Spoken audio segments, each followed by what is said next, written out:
ഈ പുഴയും കടന്നിട്ട് പുത്തൻ പ്രൊമോ റിവ്യൂയിലേക്ക് അവർക്ക് സ്വാഗതം. ഈ റിവ്യൂ ഇഷ്ടപ്പെടുവാണെങ്കിൽ സബ്സ്ക്രൈബ് ചെയ്യണേ, അതുപോലെ തന്നെ ലൈക്ക് ചെയ്യാനും ഹൈപ്പ് ചെയ്യാനും മറക്കരുത്.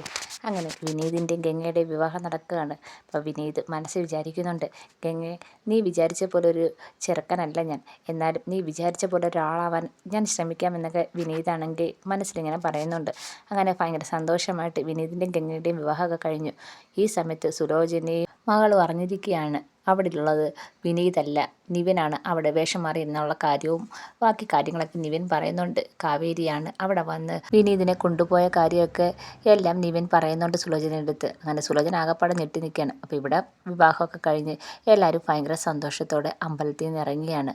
അപ്പം സുലോചനയും മോളും കൂടെ നേരെ അമ്പലത്തിൽ വരികയാണ്. അപ്പം അമ്പലത്തിൽ വിവാഹം കഴിഞ്ഞ് കാണുമെന്ന് അവർക്കും അറിയാം. അങ്ങനെ നേരെ വരികയാണ്. നേരെ വന്ന് കഴിയുമ്പോഴത്തേക്ക് ഇവിടെ വിവാഹവും കഴിഞ്ഞ് വിനീതും ഗംഗയും കൂടെ അമ്പലത്തിൽ നിന്ന് ഇറങ്ങാൻ പോവുകയാണ്.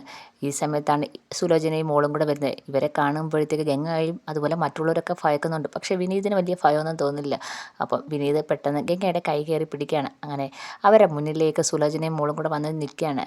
നീ എന്തായാലും ഞങ്ങളെ നന്നായിട്ട് ചതിച്ചല്ലോടാ, വേഷം മാറിയിന്ന് നീ ഇവളെ കല്യാണം കഴിച്ചല്ലോ, എല്ലാവരും കൂടെ ഇവളുടെ തലയിലാക്കിയല്ലോ എന്നൊക്കെ സുലോചന പറയുകയാണ്.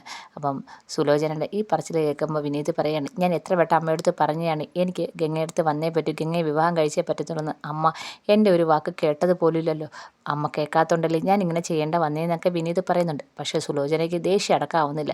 അപ്പം സുലോചന പറയാണ്, ഞാൻ ഒരിക്കലും വിചാരിച്ചില്ല നീ എന്നെ ഇത്രയും മാത്രം ചതിക്കുമെന്ന് വിചാരിച്ചില്ല, ഞാൻ പറയുന്നത് കേൾക്കുമെന്ന് വിചാരിച്ച്. എന്നിട്ട് ശാരദയുടെ അടുത്ത് വന്നിട്ട് പറയാണ്, എന്തായാലും എല്ലാവരും കൂടെ എൻ്റെ മോനെ ഇവളുടെ തലയിലാക്കിയാലോ, എല്ലാവർക്കും സന്തോഷമായല്ലോ, പിന്നെ ഞാൻ ഇവിടെ വന്നത് ഒരു കാര്യം പറയാനാണ്. എന്നിട്ട് വിനീതിനടുത്ത് ഒന്ന് പറയാണ്, എനിക്ക് ഇനി മുതൽ ഇങ്ങനൊരു മോനില്ല, എൻ്റെ മോൻ ഇന്ന് രാവിലെ മരിച്ചുപോയി, ഇനി മുതൽ നീ ആ വീട്ടിലേക്ക് വന്നു പോലെന്ന് പറയാണ്.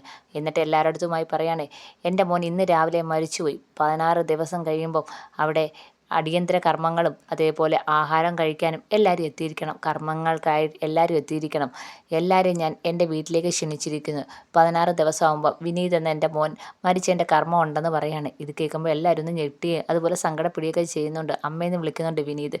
അപ്പം സുലോചന പറയാണ്, ഇനി നീ എന്നെ അമ്മയെന്നൊന്നും വിളിക്കല്ലേ, എനിക്കിങ്ങനെ ഒരു മോനില്ലെന്ന് ഞാൻ പറഞ്ഞ്.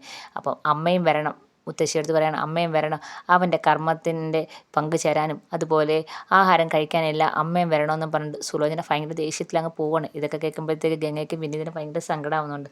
അപ്പം അച്ഛമ്മ പറയാണ്, മോനെ നീ വിഷമിക്കുകയൊന്നും വേണ്ട, അവൾ ഇപ്പോഴത്തെ ദേഷ്യത്തിൻ്റെ പുറത്ത് പറഞ്ഞതാണ്, പതുക്കെ കൊണ്ട് സമാധാനമായിട്ട് അവൾ ഇതൊക്കെ ആലോചിച്ച് നേരായ തീരുമാനം എടുത്തോളൂ, വാ ഇവിടെ നിന്ന് വിഷമിക്കേണ്ട, നമുക്ക് വീട്ടിലേക്ക് പോകാം എന്നും പറഞ്ഞുകൊണ്ട് മുത്തശ്ശി വിളിക്കുകയാണ്. അപ്പോൾ ശാരദയും പറയുന്നുണ്ട്, വാ മോനെ, ഇപ്പം സുലോചനയുടെ ഒരു ദേഷ്യത്തിൻ്റെ പുറത്ത് ഇങ്ങനെയൊക്കെ പറയുന്നതെന്നുള്ളൂ, അവൾക്ക് നിന്നോട് ഒത്തിരി നേരം ദേഷിച്ചൊന്നും ഇരിക്കാൻ പറ്റത്തില്ല എന്നും പറഞ്ഞുകൊണ്ട് വിനീതിനെയും ഗംഗയും വിളിച്ചുകൊണ്ട് വീട്ടിലേക്ക് പോവുകയാണ്.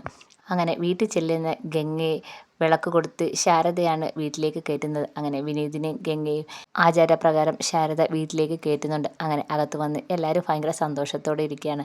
അപ്പം അച്ചമ്മയ്ക്ക് കാര്യമൊക്കെ അറിയുന്നുണ്ട്, ഈ കാര്യം എങ്ങനെ വിനീതിനെ അവിടെ കൊണ്ടുവന്നത്, വേഷം മാറി കൊണ്ടുവന്ന കാര്യങ്ങളൊക്കെ അറിയുന്നുണ്ട്. അപ്പം കാവേരിയും അച്ചമ്മയും നിവിനും എല്ലാവരും നിൽപ്പുണ്ട്. അപ്പം അച്ചമ്മ നിവിനോട് പറയാണ്, മോൻ വിനീത് മോൻ്റെ കൂടെ നിന്ന് എല്ലാ കാര്യവും ചെയ്യുകയും അവന് ധൈര്യം നൽകുകയും എല്ലാം നല്ലതായിട്ട് നടക്കാൻ മോനൊരു കാരണമാണ്, മോൻ എന്താണ് ഞങ്ങൾ തരേണ്ടത്, മോൻ എന്ത് പ്രതിഫലമാണ് ഞങ്ങൾ തരേണ്ടതെന്ന് അച്ചമ്മ ചോദിക്കുകയാണ്. അപ്പം നിവിൻ ഇങ്ങനെ ചിരിച്ചുകൊണ്ട് കാവേരിയെ നോക്കുന്നുണ്ട്.